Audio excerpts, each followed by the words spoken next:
다음 모실 분은요, 월간 조선의 이 안보, 국제정치, 이런 무기, 이런 거에 관련된 전문가인데요. 김동현 기자 모셔서, 계속해서 이 안보 얘기 해도록 하겠습니다. 어서 오십시오. 아이고, 예. 우리 김동현 기자는 참고로 조지 워싱턴 저 이제 후배이기도 합니다. 선배님 오랜만입니다. 아이고, 어서 오십시오. 제가 좀 많네요. 놓으세요. 예, 놓으세요. 알겠습니다. 아이고. 저도 이제 뭐 이제 기자다 보니까 이제 팩트로 얘기를 해야 돼서. 아, 그렇죠. 그래서 이게 좀 우선 그 우리 저 김 기자가 칼럼을 썼던데 그 바넷의 커브 그래가지고 이제 뭐 어려운 전문 용어지만 군사적 긴장이 고조될수록 전쟁의 가능성은 떨어진다. 맞습니다. 이게 이제 이런 얘기를 했는데 설명 좀 해주세요. 방금 전에 이제 송 의원님께서 말씀하신 내용이랑 일맥상통하는 내용입니다. 이제 대부분의 사람들이 북한이 강하게 나오면 우리가 약하게 해야지 뭐 평화가 유지된다 이런 생각을 합니다. 대부분. 문재인이 그렇게 하고 그렇죠. 있잖아요. 그런 주장들을 하는 분들이 많죠. 그리고 뭐 좀 더 우리가 안아줘야 된다, 뭐 포용해야 된다 이런 식으로 나가야 평화가 온다 생각하는데. 햇볕 정책이 그런 거죠. 예. 그런데 사실상 그렇지 않다. 그러니까 강으로 나오면 우리도 강으로 맞서야 된다. 강 대 강으로 맞서야 된다라는 주장을 이제 보수 우익들이 얘기를 합니다. 그럼 왜 그런가라는 근거가 저희들이 잘 모르는데 요거에 대해서 이제 집중 설명드리려고 아까 말씀하신 이제 바넷의 커브라는 게 있습니다. 설명을 해주시죠. 일부러 제가 그려왔습니다. 보시면은 뭐 이쪽으로 보여드리면 될까요? 여기 해놓은 게 있을 거예요. 그게 있을까? 그래서 요 실제로 그래프를 보시면은 바넷의 커브. 바넷의 커브. 이게 사람 이름을 딴 거죠. 그러니까 바넷, 로저 바넷이라는 사람의 이름을 붙여서 커브는 그 그래프 모양 때문에 이제 일종의 그 그래프의 이름을 이제 따서 바넷의 커브라고 한 겁니다. 제 홈페이지에 아마 나와 있을 겁니다. 거기 하단에. 그 일단 다 뭐 해놨는데. 아니면 이걸로 들고 그냥 설명하죠. 이게 보시면은 이제 이런 겁니다. 그러니까 긴장도가 있죠. 그러니까 긴장이 고조될수록 전쟁의 가능성은 낮고, 그러니까 긴장이 오히려 낮아질수록 이게 이제 커브의 바넷의 커브. 그렇죠. 커브라고 부르는 겁니다. 이제 뭐 L자 모양 또는 뭐 C자 모양인데 이제 긴장 고조가 높아질수록 저희 전쟁 가능성은 낮고 오히려 긴장이 낮아지면 낮아질수록 보시다시피 이쪽으로 가면서 이쪽이 커지는 거죠. 그렇죠. 전쟁 가능성이 확 커지는 거죠.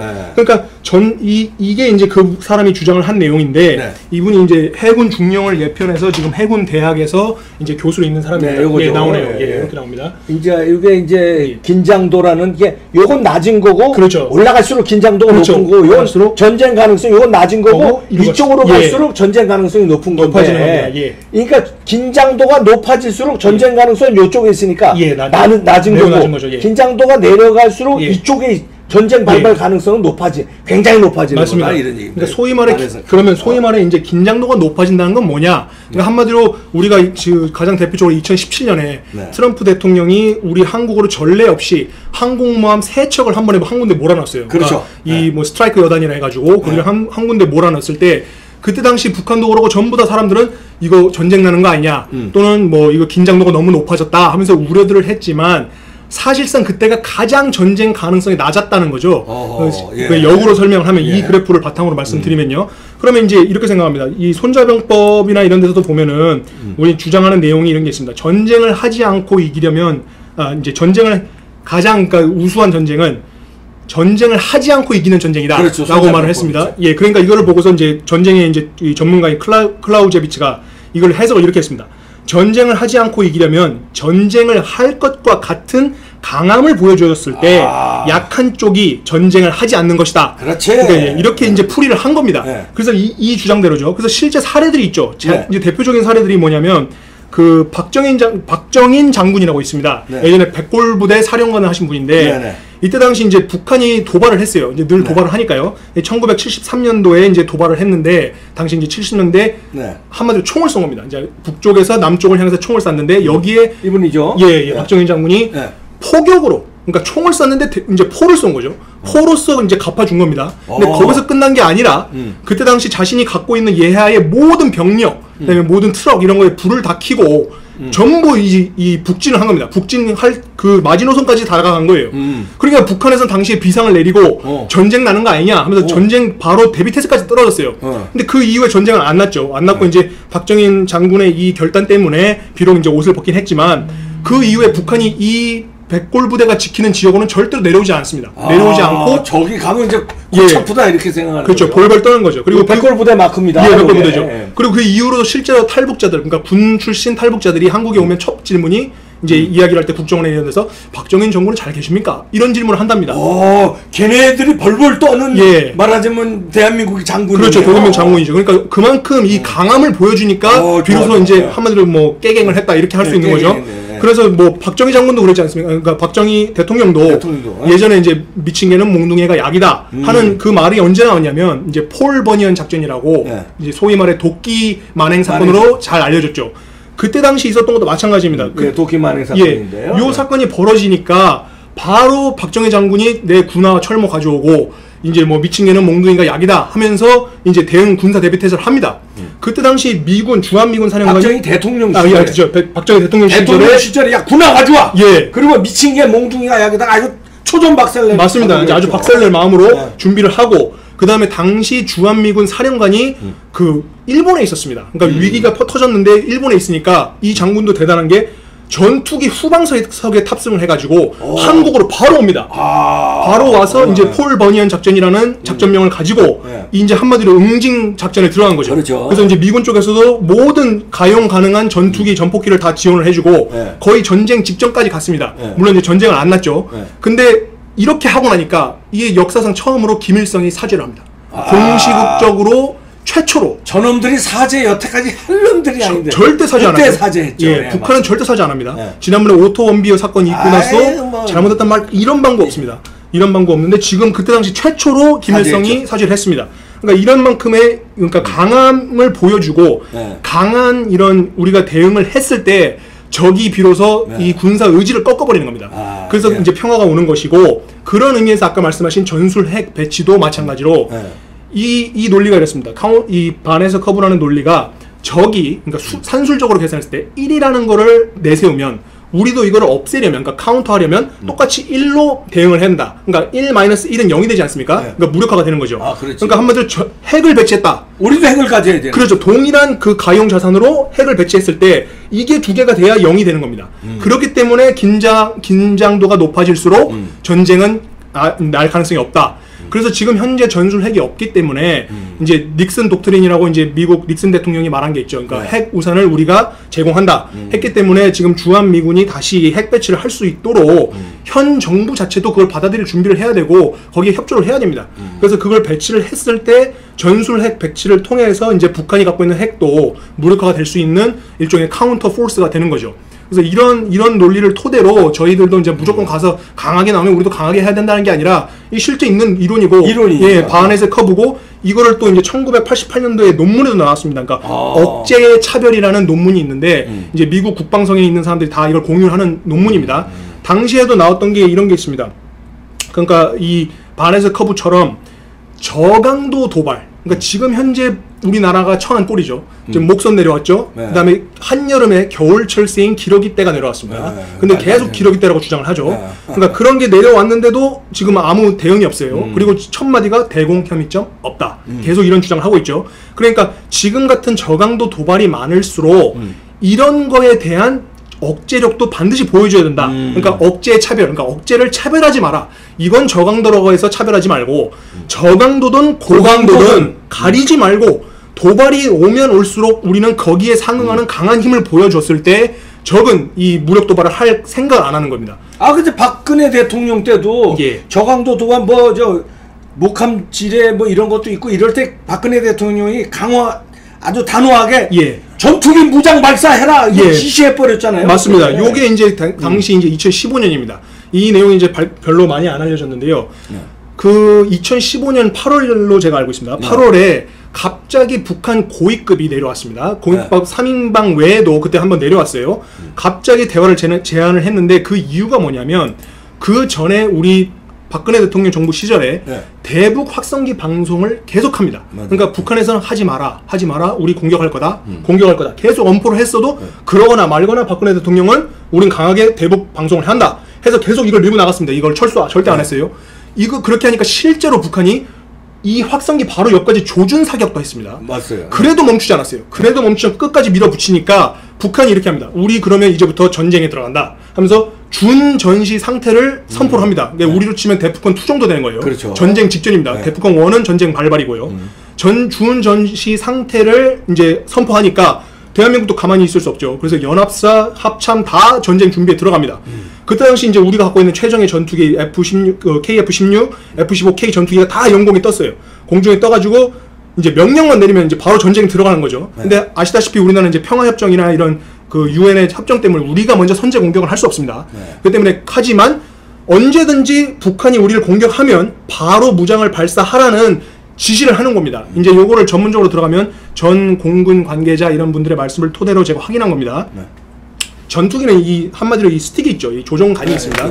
예, 조종관이 있어요. 그리고 이 조종관을 보면 당기는 건 방아쇠, 이제 기총이고 여기 위에 덮개 들려서 누르면 미사일입니다. 발사죠. 예. 근데 요거를 이제 항상 관제 통제사들이나 관제사들이 지시를 합니다. 왜냐면 그 전투기가 무장을 달고 있다가 실수로라도 발사가 되면 이건 큰일이 나죠. 그러다 보니까 이제 관제사들이 계속 얘기를 합니다. 무장 조심하라는 말을 이제 용어로 체크 아머 콜드라고 합니다. 그래서 요 말을 수시로 해요. 그러면 이제 조종사들이 일하다가도 아, 나 무장 조심해야지. 이거 떨구면 안 되지. 이런 식으로 얘기를 하는데 당시 내려온 이 사상 최초의 명령이 체크 아머 하십니다. 그러니까 한마디로 무장을 발사할 준비를 해라 이 말입니다. 그러니까 이건 빨간 덮개를 들어 올리고 누르면 이제 바로 미사일 나가는 겁니다. 그러니까 이 덮개를 들어놓는 상태까지 준비를 하라는 얘기입니다. 그러니까 이런 말은 거의 있을 수가 없죠. 역사상 군 역사상 이런 명령은 내려온 적이 없습니다. 박근혜 대통령 단호하시네. 예, 단호하십니다. 여성이라고 해도 무시할 게 아니라 완전히 단호합니다. 박정희 대통령의 따님이신데. 예, 그래가지고 그때 당시 그 명령이 내려오니까 당시 공군 전투기 조종사들도 깜짝 놀랍니다. 귀를 의심한 거예요. 이게 지금 맞는 말이냐? 잘못 내려온 거 아닌가? 그래서 관제사들도 이거 지금 너 맞게 설명한 거냐, 지시한 거냐 그렇게 확인까지 했답니다. 그런데 맞다, 하시다, 이거 암호 하시다라고 얘기하니까 당시 이제 조종사들도 아 이제 진짜 전쟁 들어가는구나 하는 마음까지 굳건히 먹었다는 거죠. 예. 그러니까 이런 지시를 내렸는데 이 지시가 이제 20일 날 있었습니다. 8월 20일 날 있었고 바로 이틀 만에 22일 날 북한이 먼저 대화하자. 아, 그리고 고위급 내려왔잖아요. 네, 바로 내려왔고. 그거구만, 이거. 네. 야, 그러니까 꼬리 내리고 바로 황병서랑 내려서. 맞습니다. 예. 네, 막 괜히 평화 프로세스. 예. 그때 내려오고 또 고위급 또 내려오고 해가지고 그렇게 했던 거죠. 그러니까 이게 한마디로 우리가 진짜로 전쟁에 들어갈 정도로 강함을 보여주니까 바로 꼬리를 내리고 우리한테 와가지고 먼저 대화하자. 그렇죠. 해서 대화 제환한 다음에 북한이 돌아가서는 긴장도가 낮아지니까 다시 이제 없던 일로 이렇게 무마를 해버리죠. 그렇죠. 항상 그렇습니다. 그러니까 화전 양면 전술로 앞에서는 대화하자 하고 뒤에서는 딴짓을 하고 있죠. 그래서 이미 지금 현재 진행되고 있는 이 프로세스도 보면은 이제 우리가 대화를 하고 있고 그 문재인 대통령 그다음에 트럼프 대통령도 하고 있는데 이미 미국 싱크탱크 쪽에서도 얘기 나오는 게 유성리라는 이 북한의 지역이 있습니다. 그 지역에서도 지금 이 미사일이라든지 또는 핵 무기를 계속해서 가동하고 있다. 그러니까 대화가 가는 중에도 계속 준비를 하고 있다라는 게 지금 나와 있는 그 내용입니다. 그래서 미국이 왜 퍽 하면은 그 항공모함을 미국은 항공모함으로 전 세계를 관리하잖아요. 예. 아니 한국에 뭐 한 대도 아니고 어떨 땐 두 대, 세 대를 막 보내는 게 다 이런 논리군요. 예, 다 이런 논리가 있기 때문에 하는 겁니다. 그냥 하는 게 아니죠. 예. 아, 그래서 전쟁, 그러니까 지금 문재인 정부는 반대로 생각하고 있는 거예요. 뭐 DJ 정부 때도 마찬가지, 노무현 정부 때도 햇볕 정책이라는 게 햇볕을 쐬면은 따뜻한 햇볕을 쐬면은 이게 옷을 무장을 벗는다는 거거든요. 아니라는 거예요, 이 논리는.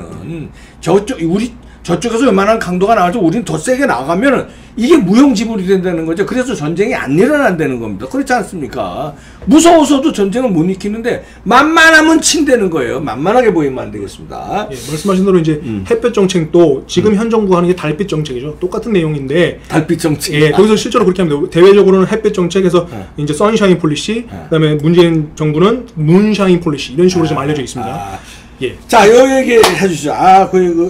그렇고, 이게 중국과 지난번에 러시아 군용기가 뭐 편대로 막 영공 침투했잖아요. 침투했습니다. 예. 이게 사상 초유의 사태인데, 이거는 뭐 전쟁으로까지 갈 수 있는 상황이었다. 이렇게 맞습니다. 분석을 했더라고요. 예. 그러니까 이제 이렇게 보시면 됩니다. 대부분의 사람들이 이 한마디로 지금 현 정부를 지지하는 쪽에서는 아, 이제 영공에 사격했다니까 잘했다. 아, 이제 진짜 본때를 보여줬구나 이렇게 생각들을 합니다. 근데 이거는 상당히 잘못 알고 있는 겁니다. 사격이라는 것은 마지막에 진짜 할까 말까를 고민을 여러 번 해서 해야 되는 마지막 최후의 이 행동입니다. 그러니까 왜냐하면 경고 사격 다음에는 직접 사격입니다. 그렇죠. 그러니까 한마디로 러시아 전투기를 쏘는 즉시 이건 전쟁 상황이죠. 러시아하고 우리나라하고 이제 전쟁을 벌인다는 그렇죠. 얘기예요. 전투기에 맞으면 그건 이제 전쟁이 되는 거죠. 그렇죠. 전쟁이 되는 거죠. 어설프게 대응을 한 거예요. 그렇죠. 그러니까. 어설프게 대응. 그래서 이제 이 내용도 지금 현재는 계속해서 이걸 가지고 이제 잘했다고 하는데 전혀 잘한 게 아니고 이것도 절차가 있습니다. 그러니까 처음에는 경고 방송을 합니다. 경고 방송을 하다가 이제 안 되면은 위협 기동, 그러니까 한마디로 이제 그 항공기에 다가가서 이제 밖으로 밀어내는 기동을 하는 거예요. 이 영공 들어오지 마라, 나가라 하면서 이 앞에서 계속 깔짝깔짝 하면서 밖으로 나가게 하는 거죠. 그 기동을 해서 안 먹힌다. 그러면 이제 경고 사격을 하고 그 다음에 마지막은 실제 조준 발사를 해서 조준 사격입니다. 그러니까 무장을 발사하는 거죠. 근데 지금 이번에 경고 사격이라는 거는 이 바로 마지막 단계, 직접 조준 사격을 하기 직전 단계를 취했다는 거예요. 그러니까 그만큼 전쟁이 날 정도의 위기에 처했다. 이렇게 보시면 됩니다. 그리고 요 상황이 한 가지 이제 떠오르는 사건이 있죠. 뭐냐면 지난번에 P1 초계기, 일본 초계기 왔을 때 광개토 대항함이 이제 조준 사격을 조준 락까지 했습니다. 그때 상황과 보면은 상당히 웃기는 게, 자, 일본은 우리 우방국입니다. 더군다나 당시 이 광개토 대항함이 출격한 이유가 북한에서 내려온 목선에 이제 구조를 요청하는 사람들이 왔어요. 그러면 이런 상황에서는 이 뭐랄까요, 이 해상의 전체적인 상황을 함선 위에서는 보기가 어려워요. 그럼 이럴 때는 우방국이 예를 들어서 초기가 와주면 고마운 일이에요. 왜냐면 도움을 줄 수 있잖아요. 이 전체적인 뷰를 벌드아이 뷰로 볼 수가 있잖아요. 그렇죠. 그럼 이제 계속 교신을 하면서 어디 있냐, 뭐 있냐, 떠내려간 사람이 어디 또 있냐. 그렇죠. 이걸 하면 상당히 이거는 협조적으로 할 수 있는 훈련이고, 아니 그 작전 상황인데 실제로 한일은 사렉스라고 해가지고 매년 이 훈련도 합니다. 공조 이런 훈련을 해요. 근데 왜 이런 우방국에 우리 한마디로 초기가 왔으면은 도와달라고 해서 같이 협조는 하지 못할 망정, 아까 말한 대로 경고 사격 바로 다음이 조준 및 무장 발사인데 조준을 한 겁니다. 그러니까 레이더 락 온을 한 거예요. 그러니까 아까 말한 대로 이 빨간 덮개 들어올리고 누르면 미사일 나가는데 이 직전 단계를 취한 겁니다. 그러니까 우방기에 P1 초계가 날아왔어요. 이건 무장이 달려있지 않습니다. 이건 왜냐면 구조 상황이기 때문에. 무장도 없는데 우리 광개토 대항함을 쏠 가능성은 전혀 없는데 이 우리 우방국 항공기를 보고 갑자기 레이더 락온을 거는 거예요. 그러면 이게 있을 수가 없는 일이죠. 그러면 이 사건과 지금 사건을 보면 이렇게 되는 거예요. 자, 우방국한테는 가장 마지막 단계를 앞에 단계 다 생략하고 그대로 바로 조준을 한 겁니다. 락공을 다 취하고 그 다음에 중국하고 러시아가 오니까 절차대로 다 했어요. 1단계, 2단계, 3단계 다 한 겁니다. 경고방송했죠. 한 10차례인가요? 6차례인가 했다고 발표를 했습니다. 근데 러시아 쪽에서 다 대답을 안 했죠. 그러고서 이제 위협기동까지 했습니다. 안 먹히니까 마지막에 이제 경고 사격 한 겁니다. 그러니까 한마디로 1단계, 2단계, 3단계 다 할 거 다 하고 교전 규칙을 다 지켰는데, 그렇죠. 우방국한테는 이런 교전 규칙도 하나도 없고 대뜸 조준을 딱 해버리는 거죠. 그러니까 이제 일본이 지금 와서 이제 경제 제재라고 하지 않습니까? 이것도 지금 큰 이슈입니다. 그러니까 한마디로 왜 당신들이 우리 우방기인 초계기에 레이더 락본을 했냐. 근데 거기에 대해서 아무런 대답은 안 하고 오히려 우리 국방부 강경 대응했죠. 그러니까 이것도 지금 깔려 있는 겁니다. 기저에. 예, 기저에 깔려 있다고 보시면 되겠습니다. 그래서 그러니까 이런 대응 자체도 이번에는 상당히 잘못된 것이고, 또 한 가지, 그러면 왜 하필 독도 상공이랑 이어도 상공으로 이 중국과 러시아가 들어왔느냐. 그러니까 대부분 사람들이 그냥 들어왔나 보다 생각을 하시는데 상당히 치밀한 계획을 토대로 한 겁니다. 그러니까 더군다나 이번은 사상 최초로 중국하고 러시아가 같이 들어왔어요. 그러니까 지금까지 들어오긴 했어도 중국 따로 러시아 따로 들어온 적은 있었지만 둘이 같이 연계해서 들어온 건 처음이란 말이에요. 그렇죠. 그러니까 한마디로 중국하고 러시아, 거기에 이제 북한까지 해서 북중러는 이미 동맹 연대를 하고 있는 겁니다. 그렇죠. 우리 한미일 동맹하고 비슷한 거죠. 그렇죠. 그걸 이미 하고 있는 상황에서 우리나라를 같이 들어왔는데, 우리는 지금 현재 한미일 동맹에서 한미도 지금 흔들거리고 있고 일본은 거의 주적 가까운 지금 대우를 하고 있습니다. 그러다 보니까 지금 이렇게 된 상황에서 이어도하고 독도를 들어오게 되면 이렇습니다. 우리 공군이, 이거 지금 말씀드린 내용은 비밀이 아니라 이미 공공연하게 알려진 내용이니까 걱정 안 하셔도 됩니다. 이 이어도라든지 독도 같은 경우는 우리나라 전투기대 출격을 한다고 무조건 가서 막을 수 있는 게 아니에요. 왜냐하면 이게 상당히 거리가 멀기 때문에 전투기는 채공 시간이 한정이 되어 있습니다. 그러니까 날아가서 비행을 하는 시간이 정해져 있어요. 근데 더군다나 이런 상황에서는 위급 상황이기 때문에 이 한마디로 전투적인 기동을 해야 돼요. 고급 기동을 해야 된단 말이에요. 그럼 이러면 아무래도 연료 소모가 최대치로 올라가죠. 그렇죠. 그러면 이제 상공에서 머물 수 있는 시간이 더 짧아져요. 근데 그거에 가장 취약한 부분이 독도, 이어도입니다. 그러니까 이거를 중국과 러시아는 아는 거예요. 그러니까 그 말은 자기네들이 제일 어려운 약점을 치고 들어가면 이거 한국이 막기 어렵겠지. 이거를 다 아는 거예요. 계산된 행동으로 들어왔기 때문에 말해서 6탄전으로 말하는 급소를 노려본 거네요. 한번 대본 거네요. 그대로 그냥 허점을 찌른 거죠. 그렇기 때문에 이호도를 가서 들어간 거고 독도를 들어간 거예요. 자, 이호도 같은 경우는 이게 소위 말해 이제 공군의 전 관계자들이 이제 이런 비유를 합니다. 이호도는 전투기를 타고 가서 점 찍으면 돌아와야 된다. 그러니까 그만큼 채공 시간이 짧다는 얘기예요. 가서 이호도 보면 이호도네 하고 돌아올 정도로 연료가 그만큼 소비량이 많아요. 그래서 우리나라가 이제 공중 급유기를 도입한 거죠. 그런데 지금 현재 공중 급유기가 우리나라가 다 4대를 들어왔는데 아직 전력화가 안 됐습니다. 그러니까 한마디로 지금 작전을 할 수가 없어요. 이것도 알고 있는 거예요. 예, 그러니까 공중 급유기가 있어도 지금 쓸 수 없는 상태인 것까지도 알고 있어요. 그러면 정상적인 정부라면, 또 정상적인 지금 행정부라면 이런 지시를 해야 돼요. 지금 현재 우리가 가지고 있는 공중급유기를 빨리 작전 가능한 행토로 준비를 해라. 그래. 이 명령이 1번으로 떨어져야 돼요. 근데 지금 현재 국방부 장관이 공군 출신입니다. 이 정경도 장관 공군이에요. 이거를 누구보다도 잘 아는 사람이에요. 그런데 지금 공군 정경도 장관은 이런 말을 안 하죠. 공중급유기의 작전 가능 상태를 만들어야 됩니다. 이런 보고도 안 하고 이런 말도 안 하고 있어요, 지금. 이게 지금 급선무입니다. 왜냐면 지금 이호도나 독도로 또 들어오면 공중급유를 할 경우에는 모기지까지 돌아올 필요 없이 공중에서 급유하고 다시 가서 작전을 할 수가 있어요. 그럼 채공 시간이 훨씬 늘어나죠. 근데 지금 이런 지시가 나온 올바른 지시인데 하지 않고 있는 거죠. 예, 그렇게. 그러면은 이게 이거네요. 중국하고 러시아가 상대의 그 아주 치명타가 돼서 급소를 한번 쫙 훈련을 하면서 저놈들의 반응을 한국에서 다시 말해서 어떻게 하는지 봐라. 근데 국방장관조차도 공군 출신임에도 불구하고 이게 지시가 이거 형편없으니까 이거 이제 이번 훈련으로 대성공했다. 얘들은 아무것도 아니구나. 이거 뭐 미국도 가만히 있네. 근데 왜 미국은 가만히 있었어요 그때? 지금 이제 이것도 이제 뭔가 엄포를 놓더니 같이 뜨든지. 지금 일단은 이제 미국도 원래는 이걸 계속 도와주고 있고 한데 아시다시피 지금 한미 연합 훈련도 지금 아시다시피 동맹이라는 글자도 뺐죠.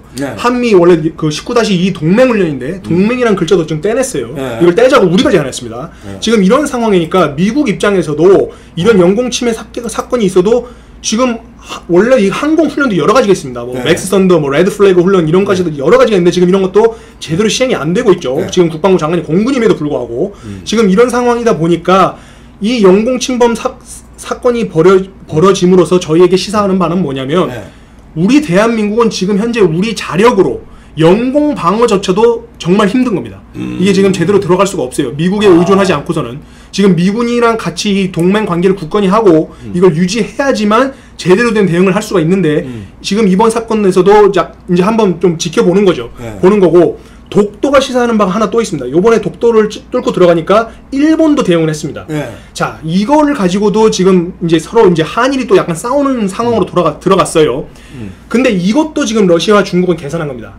한국과 일본이 독도를 두고서 분쟁을 벌이니까 여기로 만약에 자기들이 뚫고 들어가면 반드시 여기에서 일본이 대응할 것도 대충 알고 있는 겁니다. 그러니까 그렇게 되면 이렇게 되는 거죠. 한국은 독도 가지고 지금 싸우게 되는 거죠. 그러면 이게 지금 일석이조죠. 영공 침범했죠. 한일 관계에 독도를 다 가지고 분쟁을 다시 촉발시킵니다. 그렇지. 그러다 지금 현재 우리가 취하고 있는 반일 스탠스에 기름을 붓는 거죠. 그렇죠. 그렇게 되는 고도의 전략입니다. 이게 단순히 적의 동지를 이간시키는 거 손자병법에 나오는 거거든요. 적의 동지를 이간시키면서 급소도 공격을 하고. 이게 상당히 지능적입니다. 지능적이네. 그리고 지금 이호도 찌른 것도 또 하나 시사하는 바가 있습니다. 이호도 쪽에도 이쪽 남쪽 남중국해 지역에 중국이 항상 자기들이 강력하다고 하죠. 그렇죠. 그리고 자기네 영토라고 합니다. 이거에도 힘을 실어준 겁니다. 러시아가 같이 들어가서 이 이호도 같이 들어가서 중국 또 들어와가지고 우리 여긴 영공이다. 이 주장을 이호도는 중국 땅이야. 이걸 갖다가 러시아가 같이 시진핑한테 힘을 딱 실어주는 거예요. 그렇게 실어주고 그쪽에도 또 지금 러시아하고 또 일본하고 분쟁하는 섬들이 그쪽에 있습니다. 거기에도 또 힘을 실어주는 겁니다. 그러니까 이게 거의 뭐 일석삼조, 일석사조 뭐 엄청난 치밀한 작전에 의해서 들어온 거군요. 그냥 쓱 훈련하고 나온 게 아니군요. 여기에 이제 북한이 하나 또 더해지죠.